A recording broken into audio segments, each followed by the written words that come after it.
Break के बाद आपका स्वागत है। आप देख रहे हैं संकल्प। आज से शीतकालीन सत्र की शुरुआत हो चुकी है। 20 दिसंबर तक चलने वाले इस सत्र में 16 विधेयक लिस्ट में है, लेकिन जिसको लेकर सबसे ज्यादा बवाल होने वाला है वो है वक्फ संशोधन बिल। जेपीसी की रिपोर्ट लगभग तैयार है और उम्मीद की जा रही है कि इस बड़े फैसले को लेकर मोदी सरकार पूरी तरह से तैयार है। लेकिन देश भर में मदनी, ओवैसी और रहमानी जैसे लोगों ने वक्फ को लेकर जो माहौल बनाया है और जिस तरह से धमकी दी जा रही है वो हैरान करने वाली है। लेकिन सवाल है, क्या इन मौलानाओं की ये कोशिश बिल को रोक पाएगी? एक रिपोर्ट दिखाते हैं, देखिए जरा।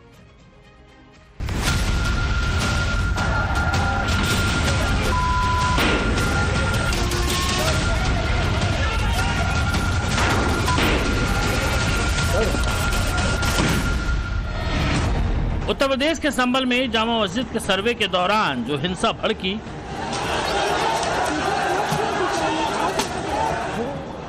जिस तरीके से अल्पसंख्यक समुदाय ने अदालत की कार्रवाई के खिलाफ सड़कों पर उतरकर पत्थरबाजी की और सरकार की कानून व्यवस्था पर हमला किया, और जो तस्वीरें सामने आई उससे सवाल जो उठ रहा है वो ये कि क्या ये सोची समझी रणनीति के तहत हो रहा था? क्या माहौल को बिगाड़ने की कोशिश हो रही थी? क्या नतीजों की बौखलाहट में हिंसा को हवा दी जा रही थी? संभल में साजिश रचने और भीड़ इकट्ठा करने के आरोप में विधायक के बेटे सुहेल इकबाल के खिलाफ मुकदमा दर्ज किया गया। पुलिस ने जामा मस्जिद कमेटी के सदर जफर अली को भी हिरासत में लिया। जामा मस्जिद कमेटी के सदर जफर अली पर लोगों को भड़काने का आरोप है। संभल हिंसा में अब तक कुल 7 एफआईआर दर्ज हुई है। करीब 800 लोगों पर केस दर्ज किया गया है। 25 लोगों को गिरफ्तार किया गया है। वहीं सांसद जियाउर रहमान बर्क कहते हैं कि मुस्लिम समाज को टारगेट किया जा रहा है। खासतौर से मुस्लिम समाज के लोगों को जो टारगेट कर करके काम किया जा रहा है इस प्रदेश और देश के अंदर, इससे ज्यादा बुरा हाल शायद आजादी के बाद में कभी नहीं हुआ होगा। संभल में कैसी दर्दनाक वारदात पेश आई है। एक तो मस्जिदों के सिलसिले में यलगार का वो रुख है जो हम देख रहे हैं, और दूसरी तरफ जमहूरी दायरे में रहते हुए एहतजाज करने वालों के साथ जो सलूक अपनाया जा रहा है वो निहायत जालिमाना है। बिल लाया गया है जो वक्फ जायदादों के लिए निहायत खतरनाक है। वक्फ जायदादों की हिफाजत इस बिल के लागू होने के बाद मुश्किल हो जाएगी। इसीलिए मुस्लिम पर्सनल लॉ बोर्ड ने यह ऐलान किया है कि हम इस वक्फ बिल को मुस्तरद करते हैं। वक्फ संशोधन बिल को लेकर माहौल गर्म है। बिल के खिलाफ आग उगली जा रही है। सरेआम ऐलान किया जा रहा है कि अगर वक्फ संशोधन बिल पास हुआ तो मुसलमान चुप नहीं बैठेंगे। आज आप कहते हैं कि हम खत्म करके रहेंगे, ठीक है। अगर लोकतंत्र पे शक्ति तंत्र का अहंकार चलेगा तो मैं भी अपने बुजुर्गों की जूतियों में बैठकर कह देना चाहता हूं कि हजरत, अब हम अदालत के दरवाजों पे भीख नहीं मांगेंगे। अब ये कह देंगे कि अगर संसद तुम्हारी है तो सड़क हमारी है। कोलकाता से आए इस मौलाना ने शब्दों की मर्यादा की सारी सीमाएं लांघ दी। ऐसे ऐसे शब्दों का इस्तेमाल किया कि उसे सुनाया भी नहीं जा सकता। मंच से देश के प्रधानमंत्री मोदी पर निजी हमला किया गया और धमकी भी दी गई। दरअसल बेंगलुरु में all India Muslim personal law board के जलसे में वक्फ संशोधन बिल के खिलाफ आवाज बुलंद की गई, लेकिन वक्फ अमेंडमेंट बिल का विरोध करते करते मंच से आवाज बुलंदी की इस कोशिश में केंद्र की मोदी सरकार के खिलाफ एक तरह से ऐलान जंग किया जा रहा था। हम हुकूमत वक्त को बताना चाहते हैं कि हिंदुस्तान का मुसलमान सब कुछ बर्दाश्त कर सकता है, मगर अल्लाह और उसके रसूल के बनाए हुए शरीयत के कानून में मदाखलत बर्दाश्त नहीं कर सकता। कुरान के बनाए हुए कानून में मदाखलत नहीं कर सकता। अल्लाह के रसूल की सुन्नत के बनाए हुए कानून में मदाखलत नहीं कर सकता। तो हमारा कहना यह है कि ये आप उंगली पकड़ के फिर आप दामन ना पकड़िएगा, दामन पकड़ के फिर आप सर पे ना चढ़िएगा।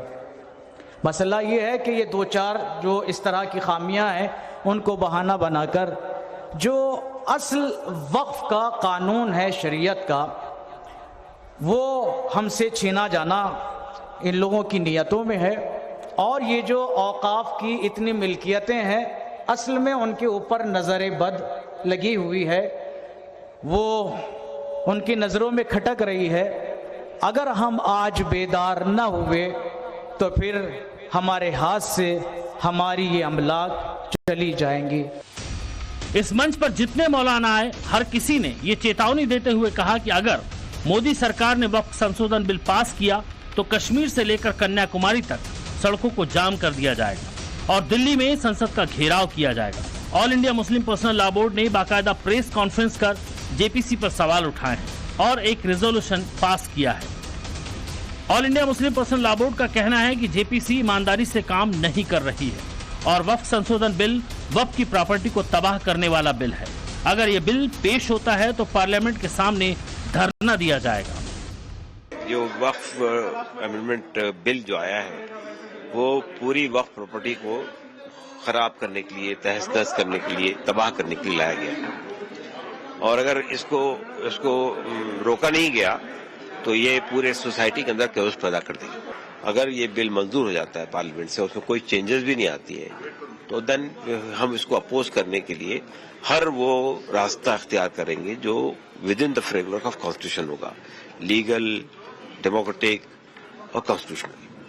और उसमें हमने पहले स्टेप के तौर पे ये लिखा है कि जो हमारी सेंट्रल लीडरशिप है बोर्ड की भी और जितनी मुस्लिम ऑर्गेनाइजेशन है उसकी भी, वो पार्लियामेंट सामने सिट इन धरना करेगी। मुस्लिम पर्सनल लॉ बोर्ड के जनरल सेक्रेटरी मौलाना फजलुर रहमान मुजद्दिद ने भी एक बड़े आंदोलन का आह्वान करते हुए केंद्र सरकार को चेतावनी दी कि दीन की हिफाजत में मुसलमान देश के हर शहर की सड़कें जाम कर देगा और जरूरत पड़ी तो देश के सभी मुसलमान दिल्ली जाकर संसद का घेराव करेंगे। इस बिल के खिलाफ माहौल बनाने की कोशिश पहले ही दिन से हो रही है। इधर बिहार विधानसभा के बाहर वक्फ बिल के विरोध में लेफ्ट पार्टियों ने प्रदर्शन किया और सीएम नीतीश कुमार से वक्फ संशोधन विधेयक वापस लिए जाने का प्रस्ताव पारित करने की मांग की। इनका कहना है कि नीतीश कुमार की दो तरफ की पॉलिटिक्स नहीं चलेगी। उन्होंने ये भी कहा कि जब तक सरकार इस पर कोई निर्णय नहीं लेती हम लोग ये विरोध प्रदर्शन करते रहेंगे। इसी बीच केंद्रीय मंत्री लल्लन सिंह का बड़ा बयान आया। लल्लन सिंह ने कहा कि जेडीयू को अल्पसंख्यक समाज वोट नहीं देता, जबकि नीतीश कुमार सबको साथ लेकर चलने वाले नेता हैं। मुख्यमंत्री ने अल्पसंख्यक के लिए इतना किया जितना किसी ने भी नहीं किया। वोट नहीं देते हैं नीतीश कुमार, वोट नहीं देते हैं। ये सब गलत फहमी में मत रहिएगा, मुगालते में हम लोग नहीं है कि आप देते हैं, पहले नहीं देते थे। अल्पसंख्यक समुदाय के लोग वोट नहीं देते। नीतीश एनडीए का हिस्सा है, लिहाजा विपक्ष मुसलमानों के नाम पर माहौल बनाने में लगा हुआ है ताकि मोदी सरकार की बैसाखी को हिलाया जा सके। वहीं आरजेडी का निशाना बिहार के मुस्लिम वोट बैंक पर भी है, इसीलिए लल्लन सिंह के बयान को वो आग में घी की तरह इस्तेमाल करना चाह रही है। लेकिन मंत्री अशोक चौधरी ने साफ कर दिया कि मुसलमानों के लिए जो काम नीतीश सरकार ने किया उस हिसाब से उनका साथ नहीं मिला। लल्लन सिंह का बयान किस प्रिटेक्स्ट में है हमने बता दिया, दर्द छलका वो बिल्कुल दर्द है। हम जब किसी के लिए काम करेंगे, किसी को प्यार करेंगे, किसी के लिए काम करेंगे तो हम भी चाहते हैं ना उनका प्यार स्नेह मिले। शीतकालीन सत्र की आज से शुरुआत हो चुकी है जो कि अगले महीने 20 दिसंबर तक चलने वाला है।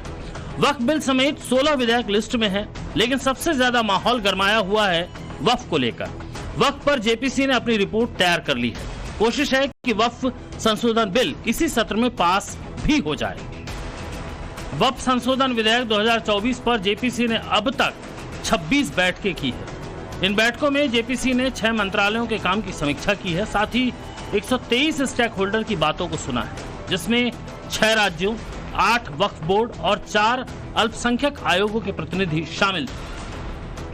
9 नवंबर से 14 नवंबर तक जेपीसी ने 5 शहरों में विधेयक की जांच के लिए स्टडी टूर भी किया। ऑपोजिशन जो मेंबर्स है वो एक्सटेंशन मांग रहे हैं, पर आगे की क्या कार्रवाई रहने वाली है? मीटिंग सारी तो नहीं हो चुकी है, लेकिन I think so this JPC has made a history. This JPC was constituted by honourable speaker on the motion of parliamentary affairs minister mister Kiren Rijiju ji on 8 August of 2024. In last 3 months almost 26 meetings were held in Delhi and on an average, every meeting was just lasting for 7 to 8 hours, 9 hours.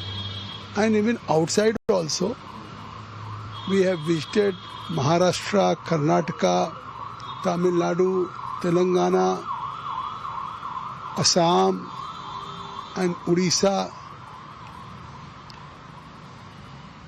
There also we have met a number of stakeholders, delegations, work board, minority commissions, government officials, state officers.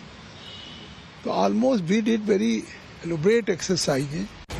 लेकिन विपक्ष JPC की समय सीमा बढ़ाना चाहता है। इस पर speaker Om Birla से टीएमसी सांसद कल्याण बनर्जी ने मुलाकात भी की। सवाल है, समय क्यों चाहिए? इतनी बैठकों में भी अगर सियासी दल समाधान नहीं निकाल पाए हैं तो फिर ये मंशा पर सवाल खड़े करने वाला है।